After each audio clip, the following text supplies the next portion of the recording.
పాఠశాల నుండి ఇంటికి తిరిగి వెళ్తున్నప్పుడు దారిలో సుబ్బుకు ఎప్పుడూ ఒక యాపిల్ చెట్టు కనిపించేది.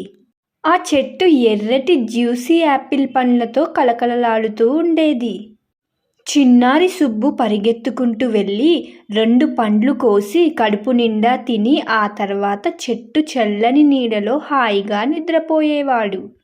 తిరిగి ఇంటికి వెళ్ళేటప్పుడు ఆ చెట్టును గట్టిగా వాటేసుకుని, నువ్వంటే నాకు చాలా ఇష్టం, ఇప్పట్నుంచి మనం మంచి ఫ్రెండ్స్ అని చెప్పేవాడు.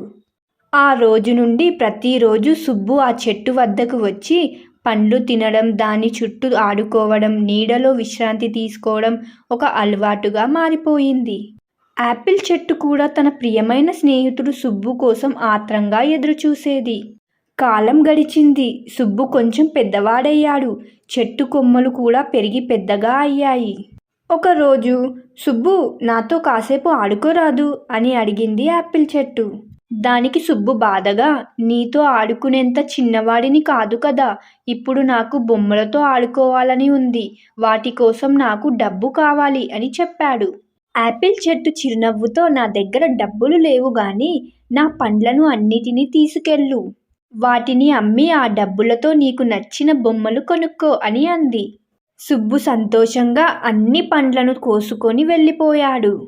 ఆ తర్వాత చాలా కాలం వరకు ఆ చెట్టు దగ్గరికి రానే లేదు. చెట్టు మాత్రం సుబ్బు జ్ఞాపకాలతో తన రాక కోసం ఎదురుచూస్తూనే ఉండిపోయింది. మళ్ళీ చాలా ఏళ్ల తర్వాత పెద్దవాడైన సుబ్బు తిరిగి చెట్టు దగ్గరకు వచ్చాడు. చెట్టు అతన్ని చూసి ఎంతో ఆనందించింది. నాతో కాసేపు ఆడుకోరాదు అని మళ్ళీ అడిగింది.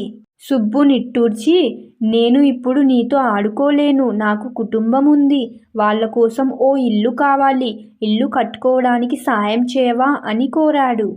చెట్టు ఏమాత్రం ఆలోచించకుండా, నా దగ్గర ఇల్లు లేదు, కానీ నా కొమ్మలను నరికి వాటితో నువ్వు చక్కటి ఇల్లు కట్టుకో అని చెప్పింది. సుబ్బు ఆనందంతో గొడ్డలి తీసుకొని చెట్టు కొమ్మలను నరికి తీసుకొని వెళ్ళిపోయాడు. తన కొమ్మలను నరికిన ఆ చెట్టు ఏమాత్రం బాధపడలేదు.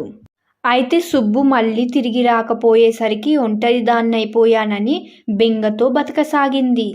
మరికొన్ని సంవత్సరాలు గడిచాయి.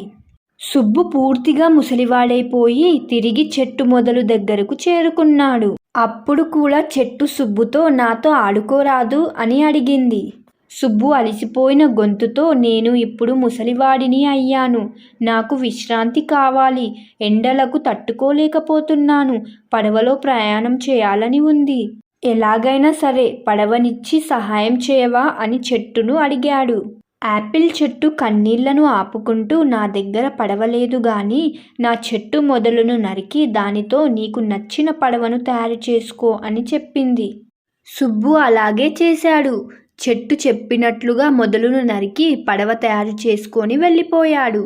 చాలా సంవత్సరాల తర్వాత చాలా వయసు మీద పడిన సుబ్బు ఆ మిగిలిన చిన్న మొద్దు దగ్గరకు వచ్చాడు. అది చూసిన చెట్టు తన కన్నీళ్లను ఆపుకోలేక, బాబూ, నన్ను క్షమించు, నీకివ్వడానికి ఇప్పుడు నా దగ్గర ఏమీ మిగలలేదు, పండ్లు లేవు, కొమ్మలు లేవు, కాండం కూడా లేదు అని ఏడుస్తూ బదులిచ్చింది. సుబ్బు చిరునవ్వుతో, నాకు ఇప్పుడు ఏమీ అక్కర్లేదు, ఈ ముసలితనంలో కేవలం కాస్తంత విశ్రాంతి తీసుకునేందుకు నీ చెట్టు మొదలు మీద కూర్చుంటాను అంతే అన్నాడు. ఆ మాట విన్న యాపిల్ చెట్టు, సంతోషం నాయనా, ఇప్పటికైనా నాతో కాసేపైనా ఉంటున్నందుకు కృతజ్ఞురాలినంటూ ఆనందంతో కన్నీళ్లతో పకపకా నవ్వింది. సుబ్బు ఆ మిగిలిన మొద్దుపై కూర్చొని సేద తీరాడు.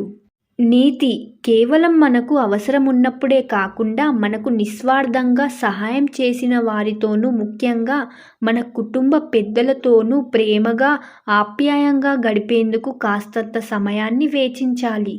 మన రోజువారీ జీవితంలోని పనుల్లోనూ పడిపోయి మనకు అండగా నిలిచిన ఆప్తులను, పెద్దవారిని నిర్లక్ష్యం చేయకూడదు. వారిని ప్రేమించండి, వారి కోసం సమయం కేటాయించండి. అంతే ఫ్రెండ్స్, ఈ వీడియో కనుక మీకు నచ్చినట్లయితే లైక్ చేయండి, షేర్ చేయండి, కామెంట్ చేయండి, సబ్స్క్రైబ్ చేయడం మాత్రం మర్చిపోకండి. మరొక మంచి వీడియోతో మేము ఉంటాను. అంతవరకు మన ఛానల్లో ఉన్న వీడియోస్ అన్ని చూసేయండి. Bye bye.